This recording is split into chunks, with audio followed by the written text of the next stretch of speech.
Thank you for watching Scary Bear Attacks. If you like this episode, please remember to hit the like button and leave a comment or two, then subscribe and click on the bell to receive notifications of whenever we release new videos. Also, please remember to share them to your social media.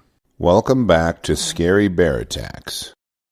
Today's episode takes us back to mountainous western Montana and the beautiful scenery of Glacier National Park. The mountains here are huge and stretch their rocky peaks into the sky. The forests on them are packed with pine, fir, spruce, and aspen trees with willow and green as well as red alder densely crowding the bodies of water in the valleys. Here white-tailed deer, moose, and elk disappear and reappear like ghosts while they search for their fodder. The large predators of this area include wolves, cougars, as well as black and grizzly bears.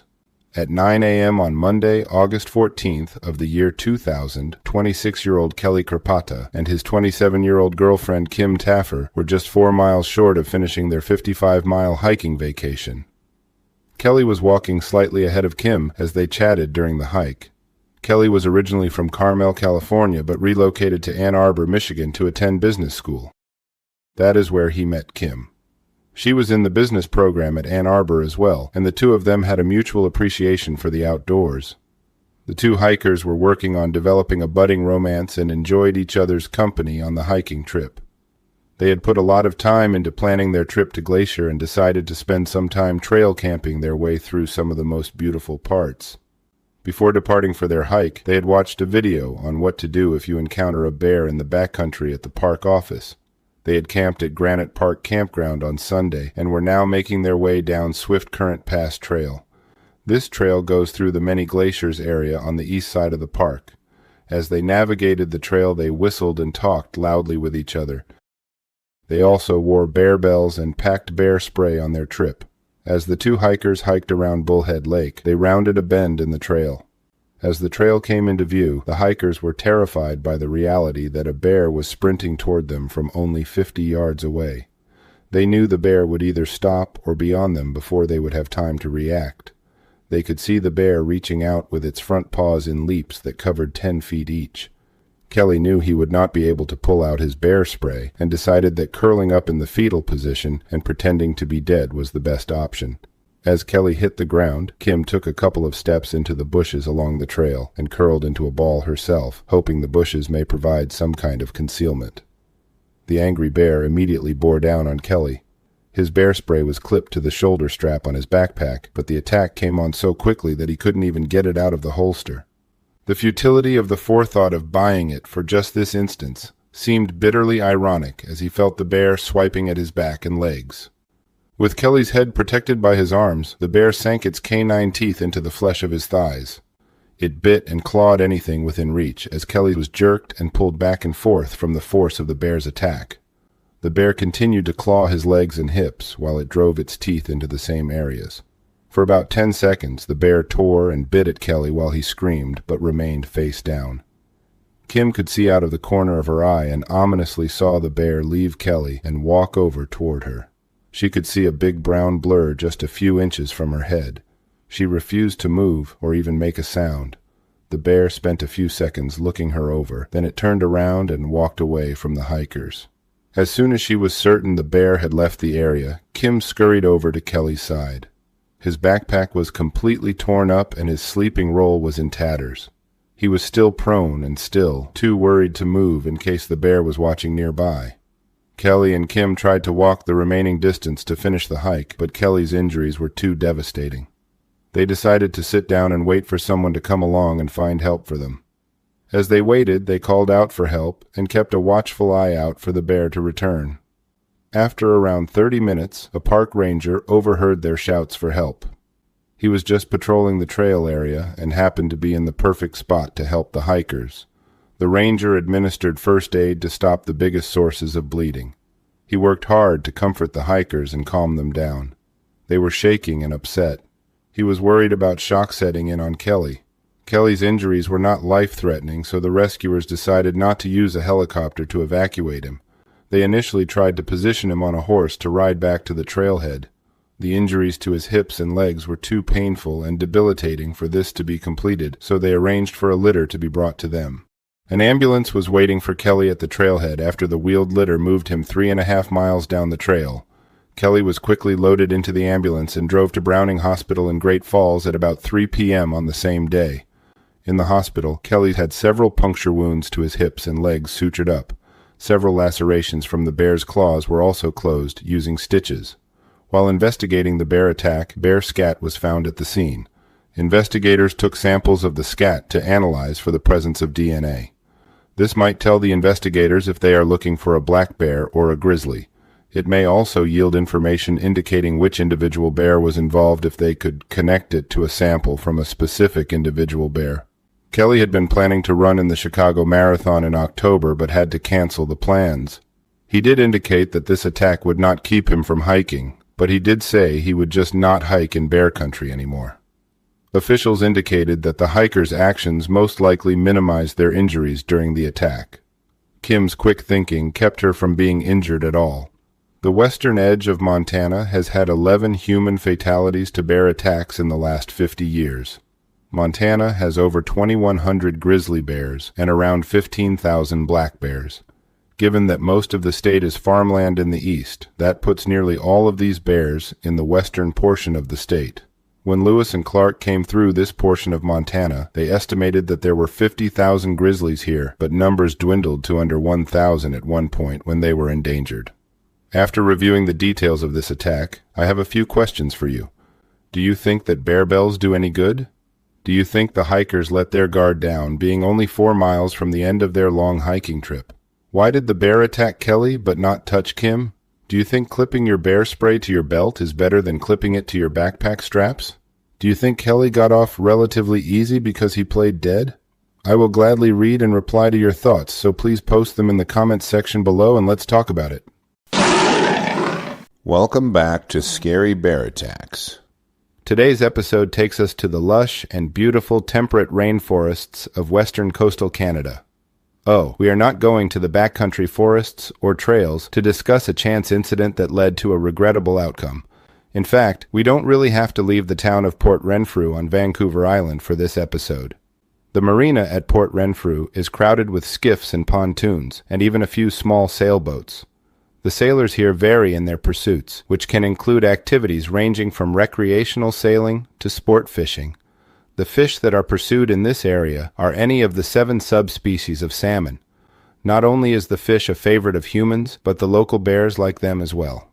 Just after 5 p.m. on Tuesday, September 9th, 2008, a 52-year-old fisherman, whom we will call Sam, and his fishing partner, whom we will call Dan, were reporting their catch of coho salmon at the office of the marina.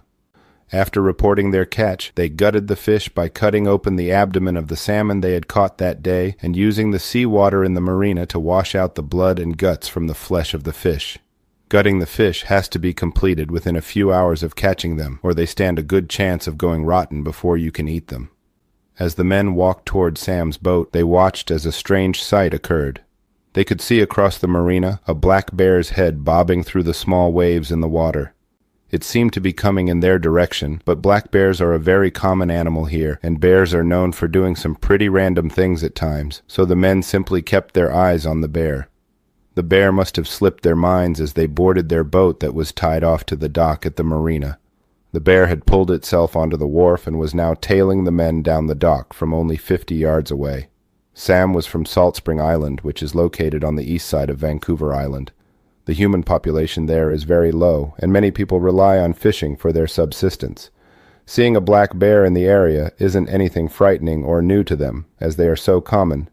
Sam suspected that the bear had come to steal their salmon. Perhaps it had seen the fish from the other side of the marina and jumped in the water to get them from the men, or perhaps it had smelled them and decided to investigate. Either way, the black bear was now standing on the boat and was acting very aggressively toward the men. Sam decided that the fish were not worth fighting for, and in full view of the bear, threw the salmon into the water next to his boat. He expected to see the black bear dive back into the water to fetch the fish and then be on his merry way, but the bear wasn't interested in the salmon, and Sam watched as his prized catch disappeared beneath the dark waters of the marina with no reaction from the bear. Sam was now very concerned that this bear's intent wasn't what was expected. Normally, a bear would do anything to get a full salmon, and anyone would think that 2 or 3 of them would be that much more enticing. But the bear kept its focus on Sam, while Dan looked on from the dock. It crept slowly across the boat with its eyes focused on Sam. Now, this wasn't the first time Port Renfrew Marina had had incidents with bears showing up and misbehaving. In fact, black bears had been reported walking down the piers from time to time. They had been seen going down the ramps and even boarding boats in the marina occasionally to look for food. The marina staff never really did much about it, because at the end of each foray into the marina, the bears would inevitably leave without any serious incident. But after today's events, a different protocol would definitely have to be adopted. The black bear slowly approached Sam before suddenly pouncing on him. It knocked him to the deck of the boat and began biting at his arm first. Sam held it out to keep the bear's teeth away from his head, which was clearly the bear's focus. After the bear chomped several dime-sized holes through Sam's arm, it worked its way up to his shoulder. It was slashing at Sam with its claws while it worked its jaws in the direction of his head. As it neared his shoulder, it clamped its jaws nearly all the way around his shoulder joint and drove its teeth deep into his muscle and bone. It was clearly intent on killing him, as it was not trying to run him off with jaw pops and chuffing. Dan yelled and kicked the bear as it stood over Sam, but the bear paid him absolutely no mind. It was focused completely on killing Sam, and nothing would draw its attention from this. Dan eventually realized this situation would require more than his yells and kicks. He began to holler toward the other fishermen around the marina. At first, they simply looked over in his direction, unsure of what was going on, but as his words began to relay what was happening, one by one, several responders began to show up and board Sam's boat to help out. Bruce Miller was among the handful of fishermen who raced to respond to Dan's cries for help. Bruce was 40 years old at the time of this attack, and for the past 6 years, he was the owner-operator of his own charter called Miller Time Charters. He carried his gaff hook he used to pull large halibut aboard his boat as he hurried toward the bear attack. The gaff had a large barbless hook on the end used to snag the fish, and the hook was fixed to a long pole. Bruce used the pole's length to slam the bear with the large metal hook several times, but the bear paid no mind. Bruce estimated that he hooked the bear with his halibut gaff about 10 times, but to no avail. Its sole focus was on killing Sam, and it would not be distracted. Bruce and Dan looked on, unsure of what to do next, when another fisherman ran up with a hammer and began pummeling the bear. The stubborn bear didn't react and refused to release its grip on Sam. At this point, several men were punching, kicking, and striking the bear with any implement they could get their hands on, but the bear continued its attack on Sam. Now, there is one particularly dangerous piece of equipment that nearly all fishermen carry with them. They aren't known for toting bear spray in their boats because the likelihood of seeing a bear on your boat is virtually non-existent. They didn't have firearms because what good would a firearm do if you weren't hunting from your boat? If you were fishing, it would just be added weight, and you may even shoot a hole in your hull if you accidentally discharged it. But every fisherman carries a filleting knife for cutting the fish fillets away from their bony carcass. These knives are typically thin metal blades that are extremely sharp and come to a very fine point. While a few of the men held the bear down, one of the fishermen plunged his filleting knife into the bear's throat. The bear didn't acknowledge the knife wound, so the fisherman began sawing at the bear's throat. The initial knife wound was likely intended to get the bear to stop attacking Sam, but when the bear didn't react as desired, the knife became a tool to end its attack once and for all. As the fisherman sawed at the bear's throat, piercing the thick hide and fur, he severed the major blood vessels that provide blood to the bear's brain. Its blood poured onto the deck of the boat, but the bear continued its focused attack on Sam. Within a few minutes, the devastating wound from the filleting knife began to take its toll on the bear. It continued to attack Sam, but with less energy and violence. It wasn't very long before the bear collapsed on the deck of the boat, dead from the wounds the knife inflicted. Sam was immediately flown by air ambulance to Victoria General Hospital, where he remained conscious and in stable condition after the attack. He was later taken to Royal Jubilee Hospital, where surgery was completed to repair some damaged tissues in his shoulder and arms. After being killed by the fisherman, the bear's corpse remained on Sam's boat until it was recovered by conservation officers. A necropsy was performed on the bear, and it was reportedly a 10-year-old male, weighing about 170 pounds. It was reportedly in poor health and was clearly underweight. Bruce didn't miss a day of fishing and was out on his boat the very next day. His wife said she wasn't surprised and described him as something else. When commenting about the attack, Bruce said it was clear the bear wanted to eat Sam. He stated it was very clear that nothing would stop this bear from getting what he wanted. Mike Hicks, who owned a fishing resort near Port Renfrew, stated that he wasn't surprised to hear of the bear attack. He was the citizen who called in to report the bears in the marina 3 weeks before Sam's attack. He was horrified to see people taking pictures at the time and shooing the bears away as if they were harmless nuisances. He stated that the disregard for the danger the bears bring was bizarre to see. When Hicks called conservation officers to request that the bears be killed or relocated, his pleas were rebuffed with the explanation that nothing could be done unless someone was in imminent danger. Hicks was disgusted after hearing of Sam's attack and how it could have been prevented. Conservation Officer Gord Hitchcock stated that the fishermen needed to take responsibility for leaving trash and fish scraps around which lure the bears into the area. He continued that, if it doesn't happen, then they will just be killing bear after bear. Since 1986, 8 people have been killed by black bears and 75 have been injured in British Columbia. The province is estimated to have between 120,000 to 150,000 black bears, which is among the highest populations in the world. After reviewing the facts surrounding this episode, I have a few questions for you. Do you think the authorities were negligent in not removing the bears or hazing them away from the marina? Why didn't the bear go after Sam's salmon when he threw them overboard? What made this bear focus so intently on killing Sam? Do you think the bear was in poor shape due to starvation from the overpopulation of black bears in the area? I will be glad to read and reply to your thoughts, so post them in the comment section below, and let's talk about it. Welcome back to Scary Bear Attacks. Today's episode takes us to just another one of the states in our All 50 U.S. States Bear Attacks tour. In the state of Maryland, you might think of turtles or crabs as the most dangerous wildlife in the state, but after today's episode, you may reconsider. In northern Maryland, Gambrill State Park is a natural respite from the modernity surrounding it. The park is set on the first range of mountains rising from the lowlands that make up the eastern part of the state. It is a hub of social events for the nearby town of Frederick and features cabin rentals and tent camping sites and is crisscrossed by nature trails. Wildlife in this area includes white-tailed deer, eagles, and turkeys. Little animals like turtles, snakes, and raccoons are common. The animal that very few people count on seeing is one of the several black bears that roam the area around the park.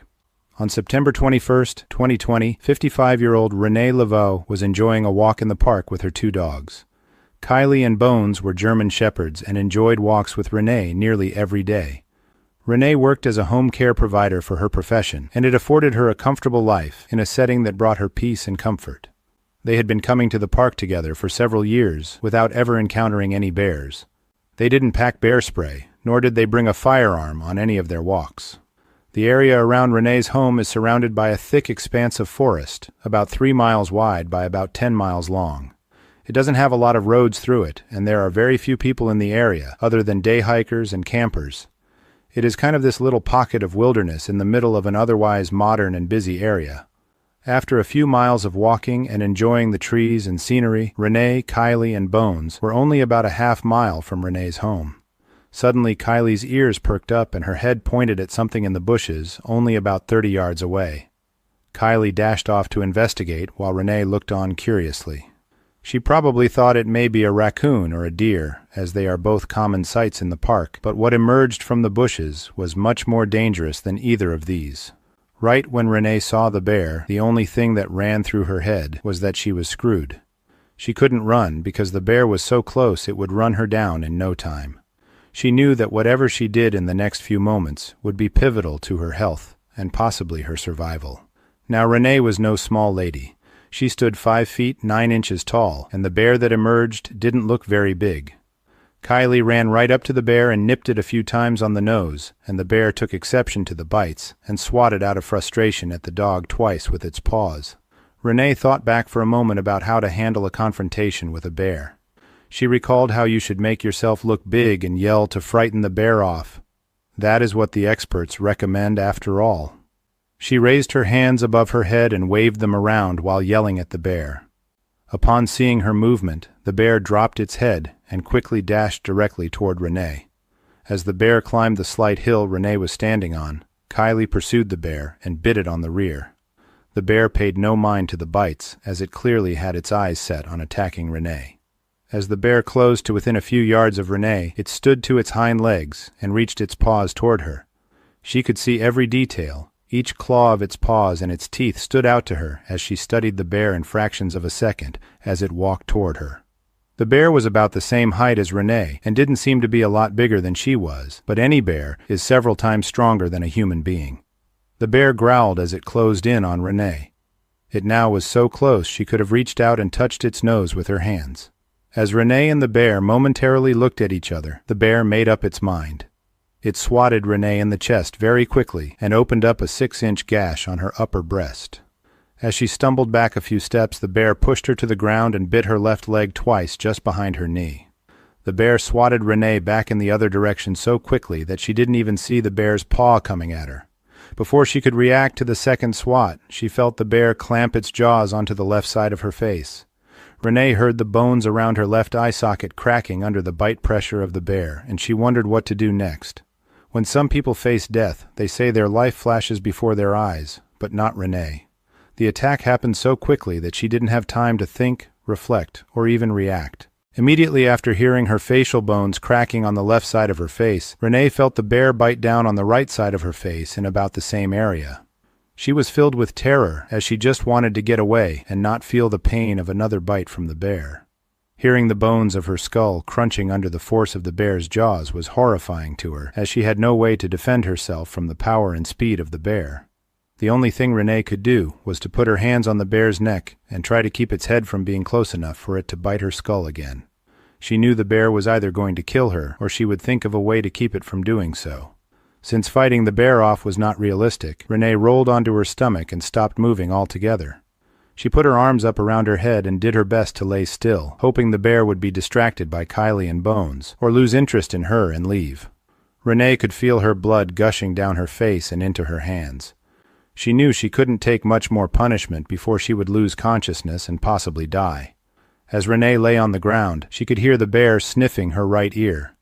It rumbled a low growl right into her ear as it inspected her for signs of life.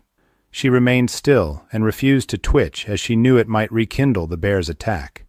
Suddenly, everything went silent. No dogs barking, no bear breathing or growling. Renee knew if she lifted her head to investigate, the bear might see her movement and renew its attack. She lay there as still as possible for about 10 minutes, before slowly reaching her hand along her side while searching for her phone. Renee dug around in her pocket and pulled out her cell phone. Dialing 911, she relayed the location and injuries she had suffered to the dispatcher. It was only a few more minutes before first responders arrived on the scene to help her. Fortunately for Renee, one of her neighbors was the chief of the local fire department and was very quick to arrive at her location. By the time he got there, Renee had rolled over onto her back and sat up.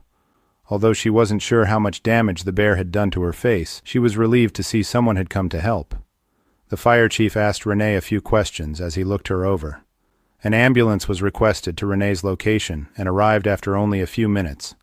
They loaded Renee up into the back and quickly drove her to Meritus Hospital in Hagerstown, about 30 minutes away. The medical team performed various examinations to gauge just how much damage the bear had done to Renee's face and head. After the initial medical assessment, the medical team decided to transfer Renee to Johns Hopkins Hospital in Baltimore by helicopter. This hospital features one of the best trauma units in the nation, and they sutured Renee's face and scalp together over the course of a 4-hour surgery. The suturing was extremely painful, as Renee recounted, but she endured it.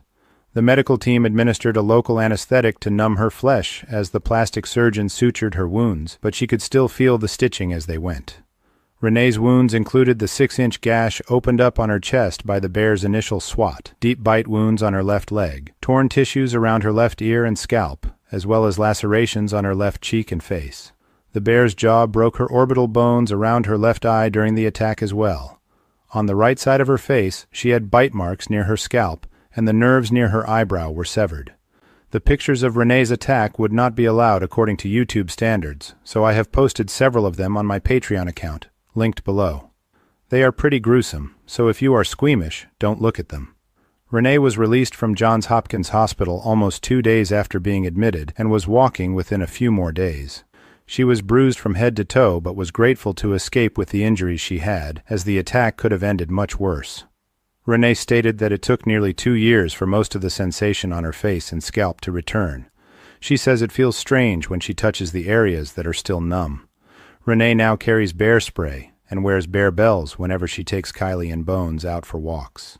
She makes a point to recommend to people she sees walking in the park to pack their bear spray, and even recounts her attack to them to drive the point home when needed. She also tells them to play music or be loud so that they don't surprise any bears that may be in the area. Renee indicates that she still suffers from anxiety and visits a post-traumatic stress therapist to help her overcome her fears. Even though she is still filled with fear, she still walks her dogs on the same route as where the attack occurred.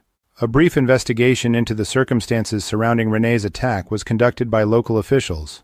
They could not locate the bear and concluded it had left the area after its attack on Renee. They also pointed out that in 2020, a weather anomaly had reduced local acorn availability to bears and brought bears into residential neighborhoods and towns in search of food. Officials had issued warnings to local residents about the situation prior to Renee's attack. In the 10-year span between 2009 and 2019, black bears in Maryland were reported in over 480 nuisance calls from citizens. In the same period, farmers reported $18,400 worth of damage each year due to black bears. The most incredible statistic to me is that over 60 bears each year are struck by vehicles in Maryland. There are only 2,000 bears in Maryland, which is only about 12,000 square miles. This ratio means that there is a black bear for every 6 square miles, which puts black bears only half as common as in the neighboring state of New Jersey. Maryland does have a bear hunting season in its 4 westernmost counties. In 2007, lady bear hunter Cody Jones harvested a massive black bear that weighed 615 pounds, and its skull measured 21 inches 10/16, which is huge for a black bear. After reviewing the facts surrounding this episode, I am left with a few questions for you. Do you think Renee's attack was just a matter of her being in the wrong place at the wrong time? Or am I missing something? Why didn't Kylie and Bones defend Renee? Do you think Renee lifting her arms and making noise to frighten the bear instigated the attack? Did you know that something as simple as a bad acorn season could put bear populations under such stress? I will be glad to read and reply to your thoughts, so post them in the comments section below and let's talk about it. Welcome back to Scary Bear Attacks. Today's episode takes us to what is quickly spiraling into a bear attack area in need of intervention. Western Montana has been featured on this channel time and time again, so this time is no surprise. Near the town of Big Sky is a trail system known as the Yellow Mule Trails. The mountains around the town tower to over 10,000 feet, with Gallatin Peak being the tallest. The steep granite mountains are crowded with expansive stands of pine, fir, and spruce trees and contain pockets of aspen interspersed here and there. Along nearly every body of water, you may find bulrush and willow cushioned by lush grasses between. It is a sportsman's paradise here, but recently it became a sportsman's nightmare. At about 1:45 p.m. on September 8, 2023, 61-year-old Rudy Norlander was up doing what he loved, hunting and being in the outdoors. Rudy is the owner of Alpine Adventures, an ATV rental company in Big Sky. He is a U.S. Navy veteran. Anyone who knew Rudy understood he was always prepared. He was a fan of the hit TV show Survivor and even tried to audition. On this day, he had his bear spray and his high-powered hunting rifle along with him. Rudy loved going to the Yellow Mule's Loop Trail, which is a circuitous route winding through prime deer habitat, but it also leads through prime grizzly territory. Rudy had a client rent some ATVs for their deer hunt, and Rudy had tagged along to hang out. The father and son had walked off a short distance, spotted a deer, and eventually worked their way within shooting distance. After firing a shot at what they thought was a lethal spot on the deer's anatomy, they went down to the location where the deer was standing when they shot. Now, conventional wisdom says that when you track a wounded game animal, you mark your position from where you shot, then proceed to the location where the game animal was wounded. From there, you look for telltale information provided in the surroundings.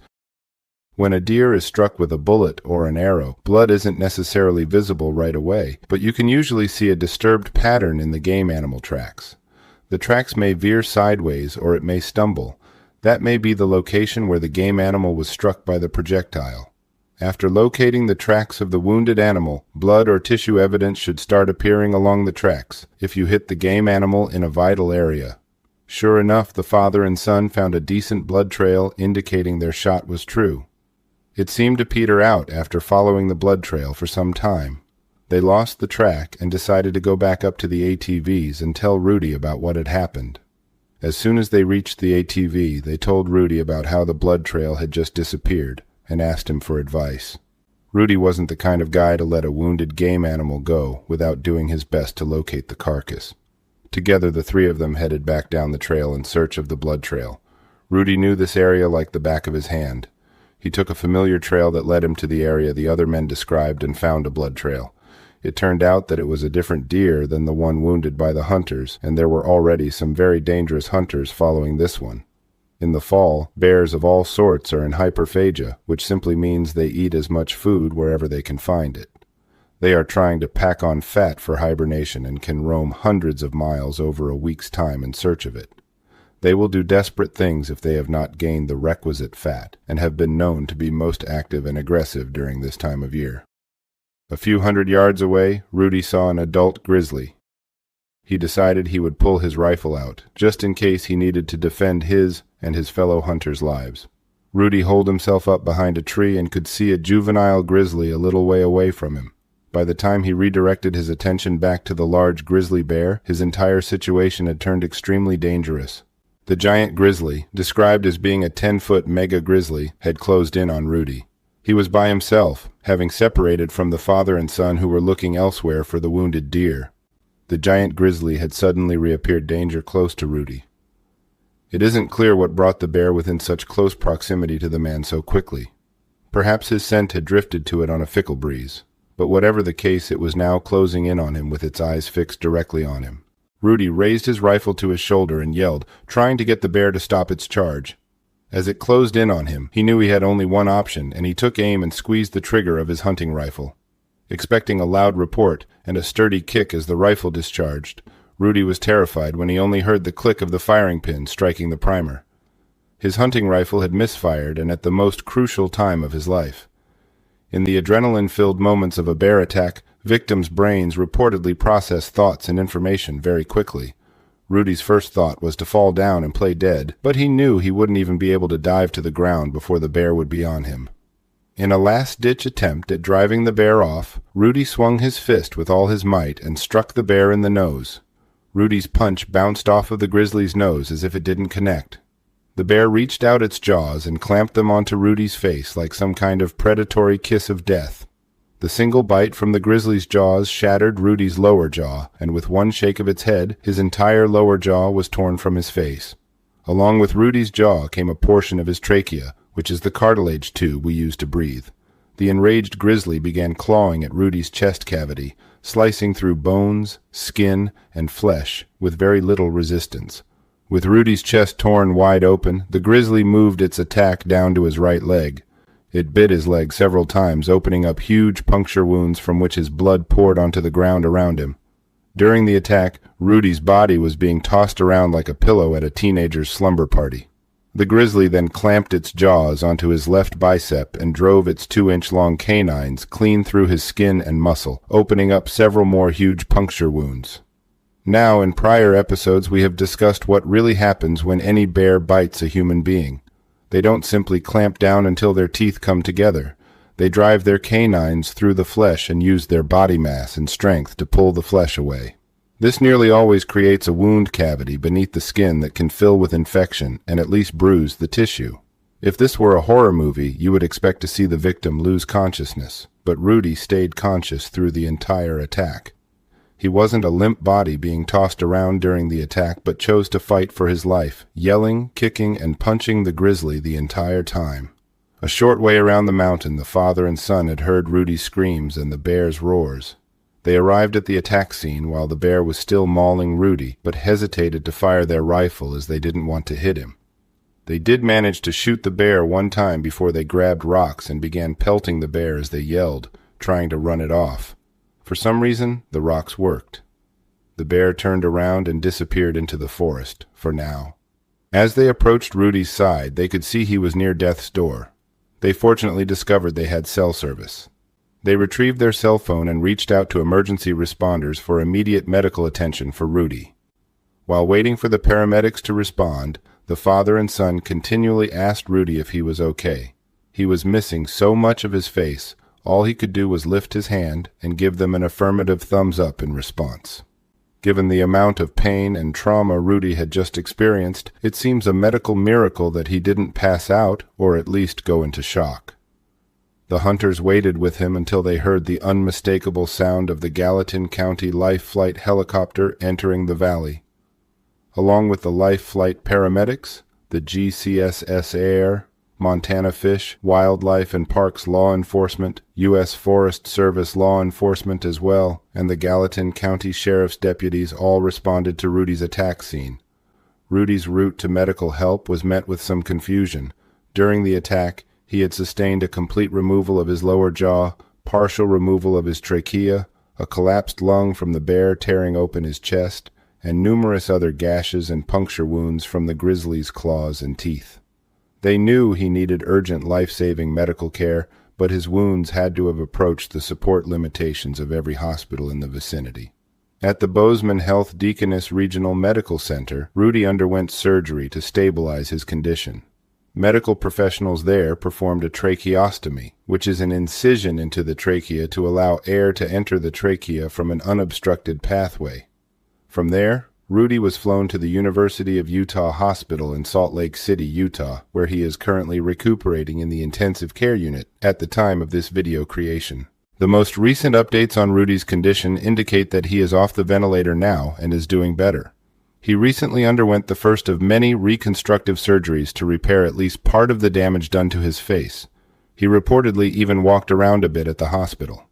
His daughter indicated that plans to remove one of his fibulas from his lower leg to recreate his lower jaw eventually. For now, he will have a metal plate inserted to replace his jaw for the short term. From the time he was attacked to when he arrived at the hospital in Bozeman, Rudy had been horribly mangled but managed to stay alert and aware for 2 hours. In response to Rudy's attack, authorities have closed the area around Yellow Mule Trail System to any foot traffic and have initiated a search for the giant grizzly bear. A GoFundMe account has been opened up if you would like to help Rudy offset some of his medical bills, and it is linked to in a pinned comment below this video. A few of Rudy's photos have been posted on my Patreon linked below, so if you want to check them out, they are available. If this were the end of this episode, it would be plenty, but I have some more information on a follow-up regarding the episode about Amy Adams's fatal grizzly attack on July 22nd, just about 50 miles south of Rudy's. Just west of West Yellowstone, a sow and cub grizzly had been breaking into cabins and homes in search of food. She had entered through windows and devoured dog food and any other food items she could find. The sow had a single cub that would accompany her during her home invasions. The sow and cub were apprehended after complaints were filed by the residents in the area. DNA evidence was pulled from both grizzlies and compared to the DNA evidence pulled from the scene of Amy's attack. The samples were compared favorably. The same sow was also found to have attacked a man in Idaho 3 years ago near Henry's Lake. Both grizzlies were positively identified as the bears who killed Amy Adamson and were immediately euthanized. In the last month, at least 4 close encounters have been reported to authorities by outdoorsmen. All of the encounters in which the bears were killed were deemed self-defense and the victims were not cited for any violations. Dan Springer, Gallatin County Sheriff's deputy, encourages people who decide to venture into the forests to plan for contingencies. A cell phone that worked and received a signal was integral to saving Rudy's life in this episode, and many other instances of similar occurrences have also been documented. First aid and trauma kits are essential as well. The Montana Department of Fish, Wildlife and Parks issued a statement declaring that Montana is bear country. They state that grizzly populations are increasing in density and are becoming more widespread. The likelihood of people encountering grizzlies will increase in occurrence and frequency. Wow, what an episode. After reviewing the facts surrounding this attack, I am left with a few questions for you. What would you do if you found yourself between 2 different grizzly bears while tracking a wounded deer? Do you plan to put a cell phone into your backpack next time you venture into the forest? What other defensive tools do you recommend for a person to use to defend themselves in addition to bear spray and a high-powered rifle? What factors can you identify that led to Rudy's survival? I will be glad to read and respond to your thoughts, so please post them in the comments section below, and let's talk about it. Welcome back to Scary Bear Attacks. Today's episode takes us back to familiar territory, the eastern slope of the Canadian Rocky Mountains in south-central Alberta, Canada. The area around Wyperus is perhaps the world's current hotbed for grizzly bear attacks. The rolling hills of the Canadian Rocky Mountain foothills invite outdoor enthusiasts of varied interests. Hunters, hikers, campers, loggers, fishermen, and other adventurers are seeking the beauty, resources, and freedom more now than ever before. The forests here are packed with pine, fir, spruce, and aspen trees interrupted by stands of willows and berry bushes along the water sources in the area. Common animals in this area include deer, elk, and moose, and you might even see sheep and goats on the higher peaks to the west. The dominant predators in the area include coyotes, wolves, cougars, black bears, and grizzly bears. It seems that the grizzly bears here are the predatory species that are increasing in their confrontations with human beings. In many of the locations we discuss on this channel, a shortage of food is often a contributing factor to bear attacks, but in this episode, it is actually an abundance of food that does so. On the afternoon of July 19, 2016, 25-year-old Laura Hayworth and her husband James were enjoying sunbathing at Trapper's Campground positioned along the Ghost River. I know what you are thinking. Why do so many of these attacks happen in places with creepy or strange names? In some of the locations of the bear attacks we discuss, the appearance of a mountain shaped like a bear tooth, or named after something with a malevolent sound could be a coincidence, but maybe not. James and Laura had put some thought into their camping trip, at least enough to bring bear spray along with them. They had even practiced dispensing it just in case they may need to. As James and Laura basked in the sunshine just above an embankment along the river, she noticed a rustling in the bushes just a few meters behind them. Laura glanced over and saw something grayish, brown in color moving among the bushes and assumed it was wolves. She stood to her feet and told James to get up. She informed him that she thinks she sees a couple of wolves. James stood to his feet just in time to get a brief glimpse of two grizzly bear cubs. As soon as he did so, his vision was filled with the shape of the biggest grizzly bear he had ever seen, emerging quickly from the bushes only 8 feet from him and his wife. As the bear thundered toward the couple, she let out a roar that shook their bones. She growled and roared as she came at them in fear they were a threat to her cubs. The bear closed in on them so quickly that James had no time to react. Both James and Laura fumbled with the safety cap on their bear spray, but it appeared to be jammed. The bear had bore down on them so quickly that they had no time to properly dispense the spray. At a distance of only a few feet, even if they had managed to operate the bear spray correctly, it would not have been able to disseminate the cloud of irritant in an effective manner. The only thing they could have hoped for was a direct shot in her eyes and nose, but they were not able to complete that. Terror filled James as the attack scene from the movie The Revenant flashed through his mind. He thought he was dead, no doubt about it. He knew there was no way he could avoid her. She bowled him over and took him to the ground. Her immense size and weight forced the reality of the futility of resistance into James's mind. James scrambled back to his feet and started yelling at the bear. She returned to him and knocked him down once again. The sow was running back and forth between him and Laura, briefly confused about who posed a greater danger. James' brain was thinking very quickly, trying to process how to handle and escape from the danger posed by the enraged sow. He quickly told Laura to jump into the river, and he began running toward its banks himself. Just as James reached the river shore, he felt the enormous impact of the sow tackling him from behind. The sow had slammed him down onto the edge of the river and was standing over him with her front paws on the back of his thighs. The only thought racing through James's mind was that he was a dead man. This sow had knocked him down and sent him flying through the air, crashing onto the rocks 3 times now in a matter of a few seconds. She was now holding him under water, which would cause him to drown in a matter of a minute or so. This was clearly not a sow looking only to make sure her cubs were safe, but one that wanted to exterminate any threat to them.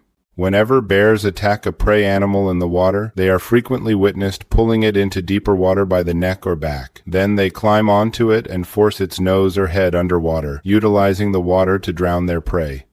James was now feeling the same urgency as so many moose, deer, or elk may have experienced from a bear attack in water. Suddenly he felt the sow's weight shift and get off of his thighs. He emerged from the water to see the sow now chasing after Laura. Laura was smaller than James, and the bear knocked her down with just as much force. Laura lifted her hands to her face as she screamed in terror, hoping to ward off the bear's jaws from crushing her skull. James again scrambled back to his feet and sprinted toward the bear and his wife. He watched as the bear stood over Laura's outstretched hands as the bear clamped down on Laura's wrist. It began to dash toward the bushes with Laura bouncing along the ground, in tow. As James gained ground on the bear, dragging his wife, the bear glanced over and saw him. It immediately let go of Laura's wrist and disappeared into the bushes to find her cubs. At this point, James wasn't sure what damage had been done during the lightning-fast bear attack to himself, nor his wife. He ran over to Laura's side and dragged her away from the edge of the bushes. He had hoped the bear would realize the distance between them was safe enough to gather her cubs and flee the area. As James looked up the slope, searching for the bears, he could see the sow and cubs scampering up the hillside. The couple discussed how they could get out of the area without causing another altercation with the sow and cubs. They began making their way along the river shore to a clearer location with bushes. They made noise and yelled as they went, so the sow would know where they were.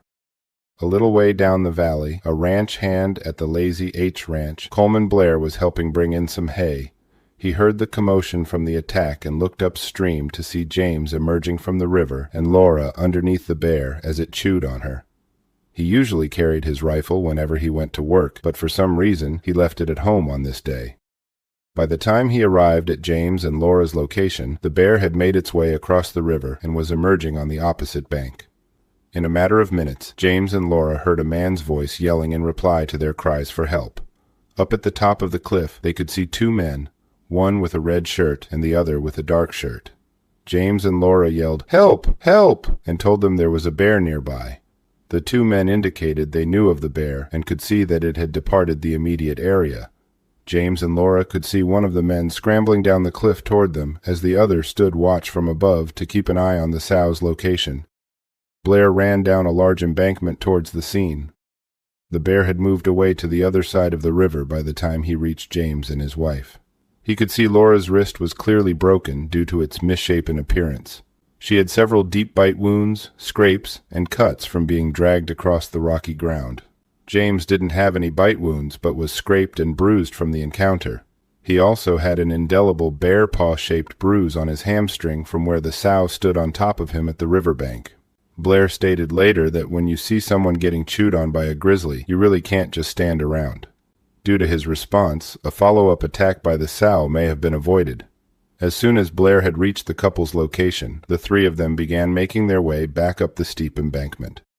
He stated later that Laura was very shaken up by the experience and was chewed up pretty badly. As soon as they had reached the top, James dashed off to fetch the vehicle and rush his wife to get medical attention.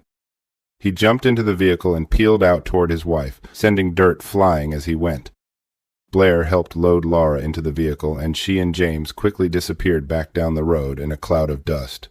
A short distance down the dirt road an ambulance pulled into view. The couple skidded to a stop, and the paramedics went to work on Laura. They began to assess her injuries and bandage them according to severity. They also radioed in for a medical helicopter team to respond for urgent care for Laura. The helicopter arrived at their location a short while later. The entire time the paramedics worked on Laura, she pled for them to tend to her husband, worried that he was also injured by the angry sow. They loaded Laura into the helicopter and flew her to the nearest hospital while James drove himself there in their vehicle. Later, James stated that people need to understand that animals must be respected. He continued to acknowledge that if the sow had wanted to tear them limb from limb, she would have done so. He accepted her behavior as her way of saying, "These are my cubs, get away," and is grateful that the outcome wasn't worse. An inspector with the Fish and Wildlife Enforcement Branch indicated that bear attacks in the Waiparous area aren't that rare anymore. He stated that they have seen a half-dozen bear attacks within the last few years. The attacks have ranged from bluff charges to painful bites to serious maulings. Authorities took clothing from James and Laura to try to pull DNA from the sow's slobber that may have been present on the clothes. They plan to analyze it in an attempt to link the sow with any future problems they may have with her. When it comes to a sow defending her cubs, authorities are always cautious in reacting with lethal force. They stated that grizzlies play an integral part of the ecosystem, and removing one has ripple effects on many other animals and plants in the area. They also plan to close the area for a lengthy amount of time to allow the sow and her cubs to make their way through it. Biologists indicated that this year's wild berry yield in the Wyporus area was a bumper crop compared to adjacent ecosystems. The plentiful food source brought grizzlies from miles around to the location to feast on the sugary, nutritious delicacies to help them gain weight needed for hibernation. This food source is particularly important to sows and cubs, given there is no annual reliable salmon runs around there. After reviewing the details of this episode, I am left with a few questions for you. Do you think the attack was a territorial attack or a defensive one? Could this attack have been avoided if James and Laura hadn't stood to investigate the rustling in the bushes near them? Would a firearm have changed the outcome of this attack, or did it happen far too fast? Would you expect to be attacked by a protective sow when you are sunbathing on a river embankment? As an added challenge, let's see who can list the most contributing factors that led to Laura's survival. I will be glad. Welcome back to Scary Bear Attacks. Today's episode takes us to the small town of Grand Isle, about 325 kilometers northwest of Prince George. It is in central British Columbia, Canada, along Babine Lake, and is one of the best locations in the world to view grizzly bears during the sockeye salmon runs from August to October each year. The Fulton River Project near Grand Isle is a man-made salmon spawning bed, with the first channel being constructed in 1965 and the second in 1971. These channels are about 5 miles long and allow sockeye fry to take advantage of the ideal rearing potential in upstream Babine Lake. Annually, these channels have the capacity to produce 135,000 adult salmon, as well as provide jobs to area residents. About 2,000 people visit the channels each year to watch the grizzly bears fight for prime salmon fishing locations and gather the calories they need for survival. When the grizzlies show up here, they take part in a massive cycle of nutrients that originates here and extends into the Pacific Ocean, where the majority of the salmon life cycle occurs. The fry and smolt spend the first 3 years of their life in the confines of fresh water before making their way downstream to the ocean. While feeding in the ocean, sockeye salmon can grow up to about 2.5 feet in length and up to around 15 pounds. After 2 years in the ocean, they are approaching the end of their life cycle, which culminates in them making their way up the exact same watersheds from which they came, and frequently returning to the same gravel beds from which they hatched to breed the next generation. Bears, wolves, and other animals help circulate the nutrients to the areas surrounding the streams by carrying the salmon carcasses into the brush, thereby fertilizing the plants there. Any disruption in this 5-year cycle in the important source of protein, fat, and nutrients that bears need can disrupt or stress grizzly populations. As far as nutrients that grizzlies get from salmon, here is a quick breakdown. They typically prefer the brain and roe, which are the eggs, as well as the skin of salmon. Each tablespoon of roe offers bears or any consumer about 2 grams of protein and 1 gram of carbohydrates. Each female salmon produces between 600 to 800 eggs per pound of body weight. That means a single female salmon, called a hen, weighing 10 pounds can produce between 6,000 to 8,000 eggs for her reproductive life cycle. The skin and brain of the salmon offer important sources of fats and vitamins as well, but the roe is the bear's big payoff when it comes to salmon. The geography around Grand Isle is mountainous, with valleys lined by dense stands of pine, fir, and spruce trees, with a thick forest floor of alder, willows, and berry bushes. Mule deer, elk, bison, and moose are common forest dwellers you may see in this area. Predators here include coyotes, mountain lions, wolves, black bears, and grizzly bears. Each of these predators balances on an ecological food system which overlaps in part with each other. At around 7 a.m. on September 29, 2021, a 70-year-old photographer, whom we will call Jack, was vying for position to take pictures of the grizzlies as they fished for salmon. Getting a good photograph of a grizzly while it is fishing is an amazing and captivating pursuit that can lead to an image representing two successful recovery stories. Both salmon and grizzlies have been protected and growing since preservation efforts started around the middle of the last century. As Jack walked down an access road that went along the Fulton River project, he searched for a perch to observe the bears. This project diverts water from the adjacent Fulton River and directs it along a winding series of engineered gravel breeding areas called redds. All along the river, grizzlies gather to compete to catch the salmon as they migrate toward the redds to finish their life cycle. Grizzlies do not normally tolerate close proximity with each other or humans, but due to the abundance of food here, they can be found in high numbers. They are so focused on finding and defending their location to catch fish that photographers and onlookers will frequently find themselves within a few yards of bears without much threat. This creates an illusory atmosphere in many human visitors' minds. They sometimes slip into a relaxed mindset, believing the bears to disregard human presence. The dense undergrowth along the Fulton River provides very good cover for any animal there. The grizzlies navigate the area on a bear-established trail system which weaves its way along the banks and periodically emerges onto human trails and roads. As Jack walked along the access road with his camera and gear in hand, he approached one of these junctions at a very inopportune time. Unbeknownst to Jack, a grizzly was just leaving the riverside along a trail and converging on his travel route. Surprising a bear, even one with a belly full of salmon roe, is never a good idea. As soon as the bear saw the man within just a few yards of itself, its fight or flight reaction took over, and the fight reaction of a bear is always dangerous to a human. If you surprise me, you might just get punched in the nose, but a bear doesn't have fists, so you can imagine the equivalent reaction. The bear blitzed the man in a blur of brownish fur and roaring teeth. Jack held out his arm as a means to maintain separation between his body and the angry bear. In an attack that lasted only a few seconds, the grizzly clamped its jaws onto Jack's arm and tossed its head back and forth, tearing holes the size of quarters into his forearm and upper arm. The attack consisted of several bites in rapid succession before the bear dashed off into the bush. I may be dating myself by saying this, but some grizzlies are slightly smaller than a Volkswagen Bug from the 1960s, and you may be dating yourself by understanding my meaning. Most people think an animal the size of a small vehicle would be easy to spot and avoid, but even a large bear can move with amazing speed. Before Jack could process the events that transpired, the bear was gone, and he was lying on his back along the access road. It wasn't but a few minutes before other photographers and visitors in the area arrived at Jack's side after hearing him yelling during the attack. They could see the enormous holes in his arm gashed by the bear's teeth and comforted him while calling for medical assistance. Jack was loaded up and flown to a hospital in Prince George, a little more than 150 miles away.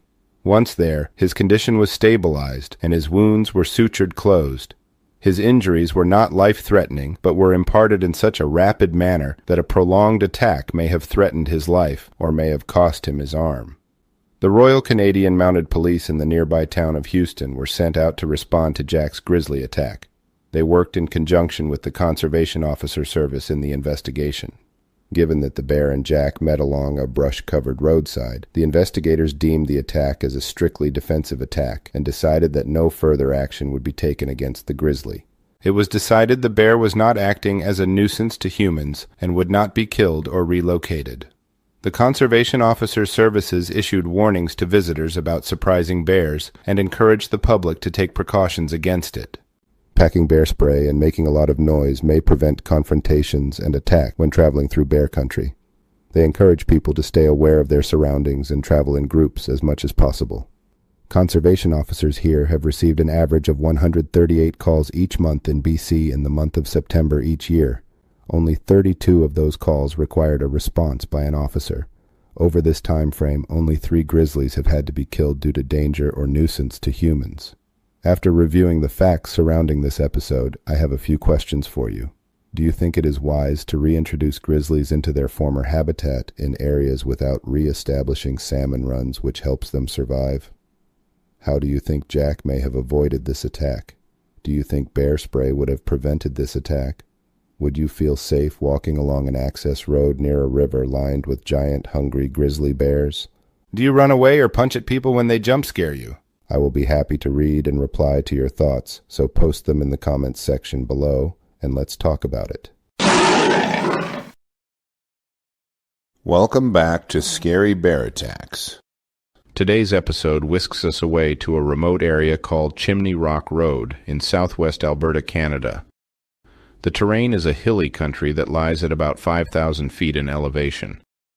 The common trees in the area are gamble oak, juniper, and pinon pine with the underbrush of rabbit brush, sage, and bitterbrush scattered between. The wildlife in the area includes moose, elk, deer, and woodland caribou. The dominant predators in this area include cougars, gray wolves, lynx, bobcats, coyotes, and black and brown bears. It is in this wild and remote setting in which our episode takes place today. Fraser Graham was an avid outdoorsman, and one of his favorite activities was to go hunting. On October 27, 2013, he was heading off to fill his black bear tag.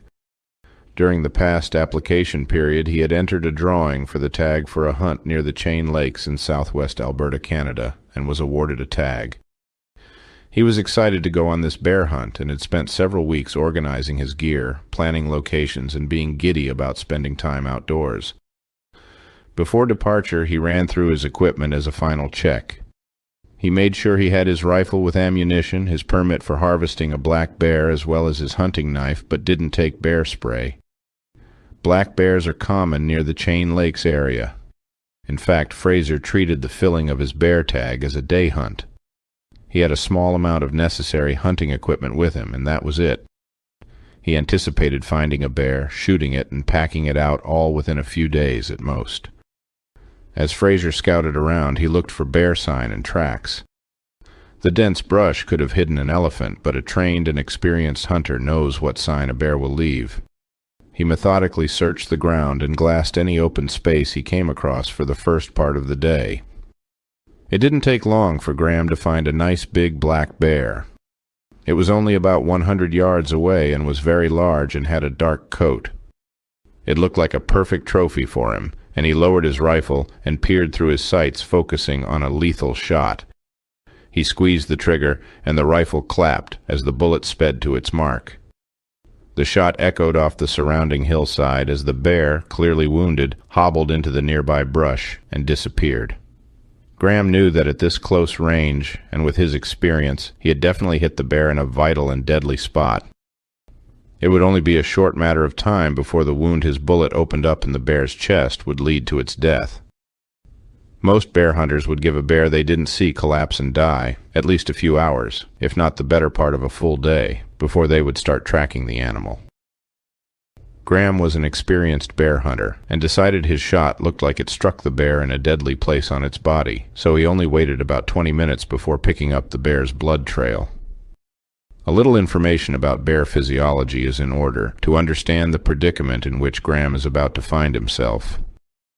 Recent studies have indicated that bears have smaller blood cells and more of them than human beings. This trait helps their blood continually circulate during hibernation without developing thromboses or blood clots. It also causes bears to lose blood when injured, which serves as a means to clean wounds by removing infectious materials potentially.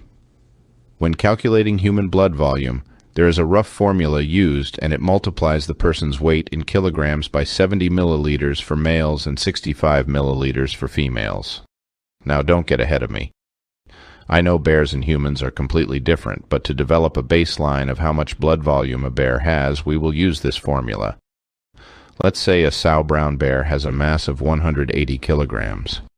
Using the above formula, we would have the following calculation: 180 kilograms multiplied by 65 milliliters, which would give us 11.7 liters of blood volume. That is equivalent to about 3 gallons of blood for what is considered a small sow bear. This is important to understand because when an animal has thinner blood and a higher volume, the blood on its blood trail may appear to be plentiful and fatal. But due to these unique characteristics of bear blood, could easily mislead any hunter into pursuing a wounded animal thought to be dying when it is merely wounded. This is why bears are known to spring back to life on hunters who couldn't possibly understand the science behind a bear's blood and its characteristics. As a further example, most hunters are familiar with hunting deer and tracking their blood trails. A 200-pound buck, using this same formula, would have this equation representing its blood volume, 91 kilograms multiplied by 70 milliliters yielding 6.4 liters of blood volume. Anyone who has trailed a wounded deer will tell you that any wounds they sustain will quickly clot and stop bleeding. This is due to the fact that they have 10 times the amount of potassium, the vitamin most involved in blood clotting, held in the fat reserves around their bodies. They also have smaller blood cells that are about half the size of human blood cells. This is important because any animal that has smaller blood cells can circulate its blood quicker, allowing for higher rates of exertion. A hunter who is used to seeing deer blood on a blood trail may follow a bear blood trail with similar blood amounts, thinking the bear's wound is fatal, but given the difference in blood volume and chemical behavior may be sorely mistaken. As Graham followed the bear's blood trail, it meandered through brush and bush for a short distance. Graham had no way of knowing that the bear had followed a circuitous path and circled around to lay over its own blood trail, to lay an ambush of its pursuer. As soon as Graham emerged into the ambush location, the brown bear sow attacked him. Graham was so surprised by the ambush that he didn't have time to fire his rifle as the bear bore down on him. He was following what he thought was a black bear, but had mistakenly wounded a sow grizzly.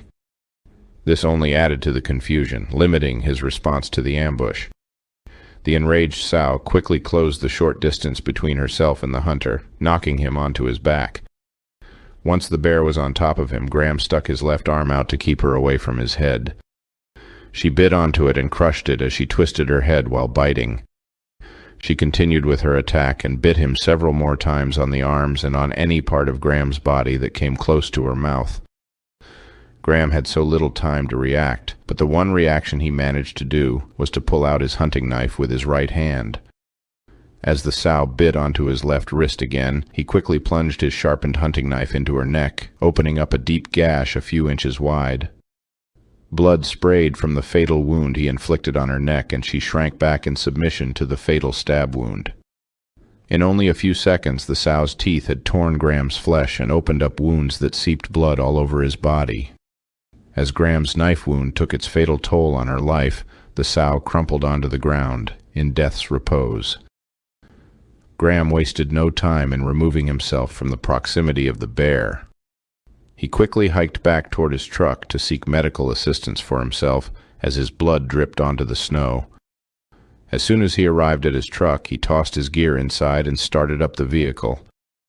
Through a snowstorm, he drove several hours to the nearest town he was familiar with called Nanton. Graham pulled up to the Flying J gas station and walked inside. Graham was covered with blood and bite wounds from head to toe, and the attendees of the gas station stared at him, bewildered by his condition. Graham stuttered that he was trying to drive to the nearest hospital, while the cashier, Bev Sherritt, explained that the nearest hospital was High River or Claresholm. The gas station maintenance worker, Wayne, assisted Graham with his wounds and comforted him. As the adrenaline that had powered him the last several hours faded, Graham began to enter a state of shock. Bystanders offered to drive him to the hospital in their rigs, but the group decided the ambulance would be the best option. They immediately called 911 and requested an ambulance to their location and attempted to stop his wounds from bleeding. The ambulance showed up within a few minutes and quickly headed to the South Campus Hospital in Calgary. Graham's wounds were treated and sutured by the medical staff there, but I could find no source indicating how many wounds he suffered, or how many sutures, staples, or stitches he received. He was released from the hospital shortly after being stabilized to heal at home. When asked about the impacts of the attack, Graham indicated he just wanted to forget the entire thing. Alberta Fish and Game launched their own investigation into the attack on Graham and the death of the protected grizzly. Graham had a tag for a black bear but mistakenly shot a brown bear. This is a violation of game laws, and he could have faced a fine of up to $100,000 and up to 2 years in jail. Upon arriving at the scene of the attack, officials found the carcass of a sow bear weighing more than 300 pounds, apparently dead from the neck wound on Wednesday, October 30th. Brendan Cox, the spokesman for the Solicitor General Ministry, which oversees the Alberta Fish and Wildlife Officers, encouraged people to pack bear spray when traveling into known grizzly bear territory. Cox continued by stating that grizzlies are powerful animals, and it is good to hear Graham was not injured more seriously than he was, or killed. Authorities estimate that there are about 691 grizzlies in the province, and there have been 9 brown bear attacks in the province, with 2 of them ending in human fatalities. In the year 2020 alone, there were 4 brown bear attacks, leading to 1 human fatality. Given the plot twists in this episode, I am left with a few questions for you. In the Alberta Fish and Game investigation, they cited that the grizzly sow died from Graham's stab to her throat, but don't mention any wound from his hunting rifle. Do you think the knife wound was the only wound that led to her death? Do you think it is possible that Graham initially wounded a black bear, then was ambushed by the grizzly sow while tracking the wounded black bear's blood trail? Do you think that bear spray would have changed the outcome of this attack? Are you surprised to learn that some bear attacks occur too quickly for a firearm to be used to defend yourself? Are you amazed at how tough Graham had to be in order to save his own life? I will be glad to read and respond to your posts, so please post your thoughts in the comments section below, and let's talk about it. Welcome back to Scary Bear Attacks. Today's episode takes us to the rugged and scenic forests of Alberta, Canada. This area has a humid continental climate, which means that summers are warm and winters are long and bitterly cold. The town of Valley View lies just west of central Alberta, and the bush is only about 30 kilometers to the south. Valley View is mostly prairie farmland, but just north of Fox Creek is a lowland forest that sits at around 2,600 feet in elevation. There is thick bush that lines the oxbows in the Simonette River. This area is covered in stands of aspen trees, which are interrupted by muskeg, which are essentially forest swamps. Common animals you might see here are mule deer and white-tailed deer, woodland caribou, moose, and 2 subspecies of wild bison. The predators of this area include wolves, cougars, coyotes, lynx, and bobcats, as well as black and brown bears. On November 13, 2016, 47-year-old Rick Hollingsworth and his cousin Rob were headed up elk hunting. I'm not sure of the wisdom of going hunting on Friday the 13th, but maybe there is some luck to be had there. Rick had an elk tag and was the only one of them with a loaded rifle. Rob was just along for the fun and to spend time hunting with his cousin. Rick had a rather unusual ability. He was a world-class jet boat racer, and in 2015 he won the Jet Boat World Championships, and was planning on defending his title the following year. This form of racing involves high-intensity situations, and requires quick reactions and judgment in order to be successful. The boats can race around the course at around 150 miles an hour, and even a small mistake can make a big mess. Rick was more than successful at it, and described the experience by stating that the adrenaline just takes over, and you need some quick reflexes for jet boat racing. Well, his reactions were about to be put to the test in order to save his and his cousin's lives. That morning, Rick and Rob had just departed their vehicle. They had hiked it about a half-mile from the road when they noticed fresh wolf tracks in the newly fallen snow. As they continued a short distance, about 100 yards ahead of them, they could see a murder of crows cawing and circling a tree. They were feeding on a carcass which was out of the vision of the 2 hunters. As they got closer to the crows, Rick began to load his hunting rifle. It only held 3 rounds, and he slowly pushed them into the rifle as they quietly slipped through the trees. They were expecting to see a wolf or a wolf pack feeding on a deer or perhaps an elk.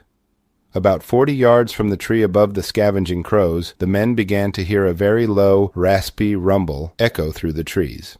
They were not sure what animal would make that noise, and looked at each other in confusion. It was then that the source of the mysterious bellowing noise made itself known. Rob was a short distance from Rick and immediately began yelling, "Grizzly, grizzly!" He was slowly backing up and staring toward the tree where the crows were. As the grizzly emerged from the bushes about 40 yards away, it glanced around and locked its eyes on Rob. It seemingly made up its mind in mere fractions of a second as it dropped its head and bounded powerfully toward the cousins. Rick was taken aback when the grizzly's charge was initiated, and he waited a few seconds to see if the bear was bluff charging. By the time it had approached to within about 20 yards, he realized that the bear was not bluffing and was coming to kill the men. He fired from his hip, as he hadn't had enough time to take aim with such a close-range ambush. His bullet struck the bear square in the shoulder, which caused it to change its focus to him and away from Rob. As the bear steamed toward Rick, he quickly worked the action of the rifle and fired once more when the bear was only about 8 yards away. The bear didn't react to Rick's second shot and continued to rumble toward him like a runaway freight train with razor-sharp claws and pointy teeth. The grizzly was spraying blood all over the place and was swiping its paws in Rick's direction as it continued toward him. Rick worked the action on the rifle once more and fired his third shot when the bear was 2 feet from the end of his hunting rifle. The grizzly was approaching so quickly and with such aggression that it could only swipe at Rick as its momentum carried it right past him several yards.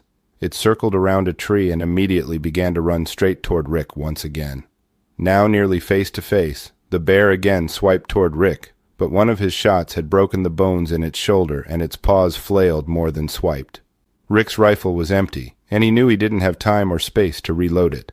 Rick yelled and hollered at the bear, hoping it would back down or run away. Rick was terrified and stared into the bear's massive mouth filled with long yellow teeth as it approached to kill him. The only thing he had as a weapon was his now empty hunting rifle, so he used it to defend himself. Rick poked his gun barrel as far as he could down the bear's throat. The bear initially chewed on the barrel of the gun and tossed its head to dislodge it from his throat.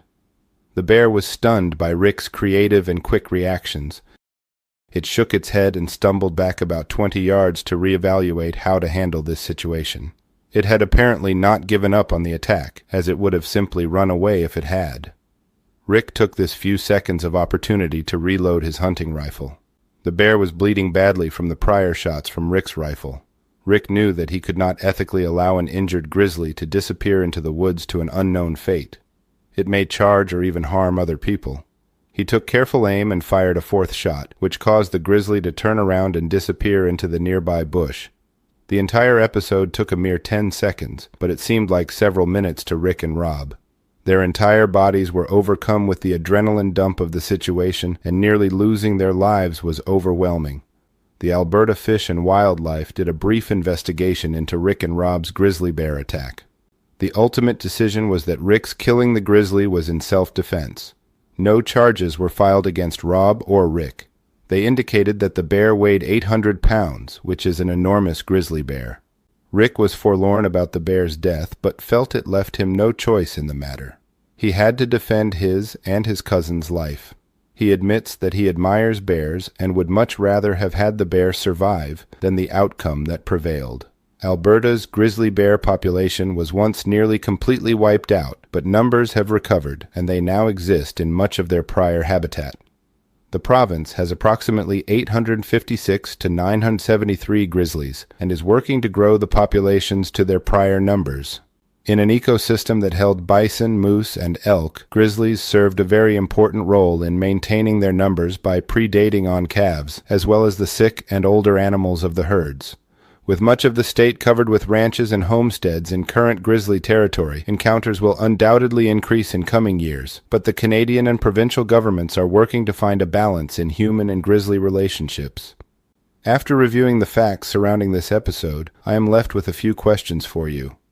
Do you think the bear was guarding a food cache when it attacked the hunters? Would such a large bear have had any problem killing the men after such debilitating wounds from Rick's hunting rifle? Did the fact that there were 2 people ambushed by the bear create enough confusion to allow the bear to be shot? What would you have done if you had the low, raspy rumble echo through the forest? I will be glad to read and answer your thoughts, so post them in the comment section below, and let's talk about it. Welcome back to Scary Bear Attacks. Today's episode takes us to the remote backwoods of Alaska, near a small town called Glenallen. The Alyeska Road parallels the Alaska Pipeline, which transports 477,798 barrels of crude oil from the North Slope starting in Prudhoe Bay for 800 miles to Valdez. Glenallen sits at the junction of Alaska Highways 1 and 4 and is surrounded by miles of muskeg and lowlands crowded with willow and alder shrubs as well as birch and aspen woodlands. The animals common in this area include moose and caribou. The dominant predators in the area include wolves, black and brown bears. On May 18, 2021, 61-year-old surveyor Alan Minish was marking out some lot boundaries for surveying clients near mile marker 117, near a town called Gulkana. Alan is the owner-operator of his own engineering and surveying company, and this line of work frequently has him bushwhacking his way through the undergrowth on property lines in more remote areas. He is comfortable doing it, and has had many close encounters with bears over the 40 years of his life in Alaska, but nothing anywhere near as deadly as today's. Alan was working alone today, and was looking for a precise point to locate a property pin. He wasn't making a lot of noise, as he was just hurrying through his work as fast as possible to get back to other work. His GPS unit routinely squawks feedback to him, so he figured that would be enough noise that any animal in the area would know he was there. He had left his shotgun in his truck about a quarter-mile away and wasn't carrying bear spray, as he was only a few hundred yards from the road and the safety of his vehicle. He was typing in coordinates into the GPS receiver on his transit when he noticed a very large dark object slowly forming in the edge of his peripheral vision. As Alan slowly turned his head, his vision was filled with the shape of the largest brown bear he had ever seen. It was only 30 feet from where he was standing and just appeared out of the dense brush. The instant their eyes met, Alan knew he was in big trouble. The 30-foot distance between them would have taken Alan about 3 seconds to cover, but the bear did it in what seemed like an instant. Alan had time to hide behind a small spruce tree, and he watched, terrified, as the bear simply ran through everything between them. The brush tossed and parted as a visual indicator of the bear's approach. Alan pointed the end of his surveyor pole toward the bear in a defensive maneuver, like a knight holding out a lance. The bear swatted the pole away quicker than Alan could tell which paw he used to strike it, with enough force to knock Alan onto his back. The next thing he knew, the bear was on top of him, so Alan reached out and grabbed a hold of its lower jaw. He remembered that when dealing with aggressive dogs, if he grabbed their jaw, they couldn't bite him. The bear twisted its head and caught Alan's hand in its teeth, completely punching a hole through his palm. The next thing Alan saw was the enormous gaping jaws of the bear as they closed around his head. The bear set its lower canines just below his jaw and his upper canines toward the top of Alan's forehead. As the bear bit down, he could hear his jaw and facial bones crack under the pressure. The bear then reset its jaws and placed all of Alan's face and a good portion of his head in its mouth from top to bottom. That is when Alan knew that this bear was huge. Alan could feel his cheekbones popping and crunching. His eye felt crushed, and he thought he must be dead after this bite. As soon as the bear released its second bite to his face, Alan twisted onto his stomach and put his arms around his head. He waited for the next burst of pain and pressure, but didn't feel anything. He couldn't hear anything, no growling or breathing, nothing. The bear had left Alan as suddenly as it appeared, probably because it thought he was dead. After a few silent seconds filled with terror, Alan turned over and looked around through his left eye.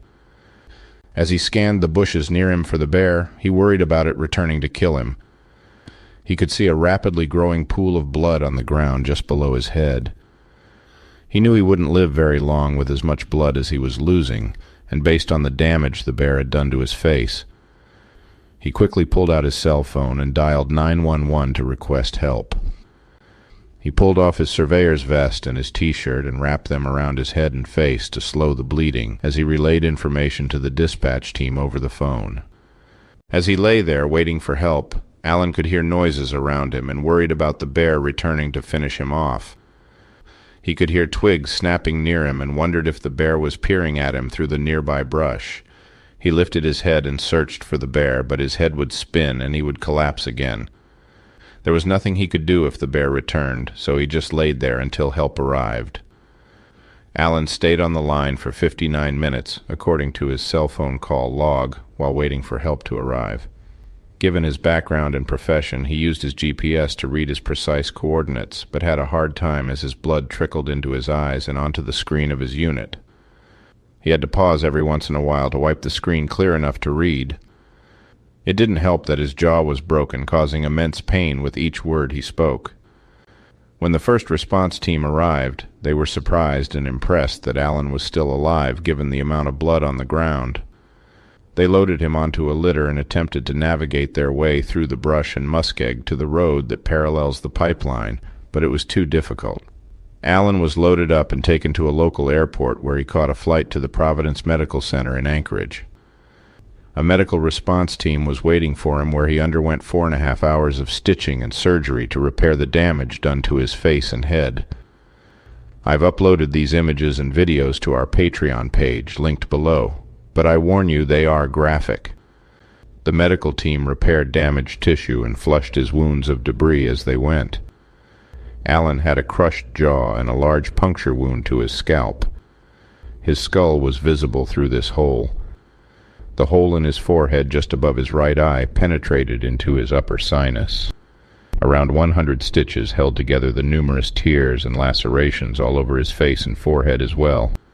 They placed a medical eye patch over his right eye to protect it as it healed. Concern grew if Alan would even be able to keep his eye after so much damage was done to it. He kept the nurses entertained with jokes as they changed bandages and dressed his wounds. Alaska State Troopers scoured the area in search of the bear, to no avail. It was no longer near the attack site, which meant it was not attempting to claim Alan as a food cache. There were no cubs, nor tracks at the attack scene, so the bear wasn't defending its cubs. Alan also says it would have been okay with him if the bear had killed him. He says he has had a good life. He is moving on from the attack and trying to make the best of his life moving forward. He is regularly tormented by nightmares from the attack and suffered symptoms of PTSD when he later returned to the attack scene. He calls the bear Harvey and says that he lives in Alan's head. They say that familiarity breeds contempt, and it is easy to say that Alan entered the woods unprepared because he was familiar with bears. I think you will agree that in episodes on our channel, bear attacks frequently happen when a victim is least prepared or may have overlooked a step in their normal preparations. This unpredictable and random aspect to bear attacks is what makes them so terrifying. It is like our normalcy bias tells us that every other time things have turned out just fine, but Mother Nature's normalcy bias is based on killing, predation, and survival. That is a calculation that we are frequently alienated from in our day-to-day lives. After reviewing the facts surrounding this attack, I am left with a few questions for you. Do you think this attack would have had a different result if Alan had brought his shotgun? Do you think bear spray could have prevented this attack? Do you think Alan may have avoided the attack by making more noise and alerting the bear to his presence? What kind of attack do you think this was? Predatory, defensive, or territorial? It will be great to read your comments, so post them in the comment section below and let's talk about it. Thank you for watching Scary Bear Attacks. If you've enjoyed this episode, please consider clicking on the like button and clicking on the bell icon. We'll help you know when we post our new episodes. Posting our video links to your social media profiles furthers awareness, and it's fun. We slashed our prices in our merch store, linked below, so check out the bargains there while you shop. As a member of our human community, remember to adventure bravely and be careful out there, especially in bear country.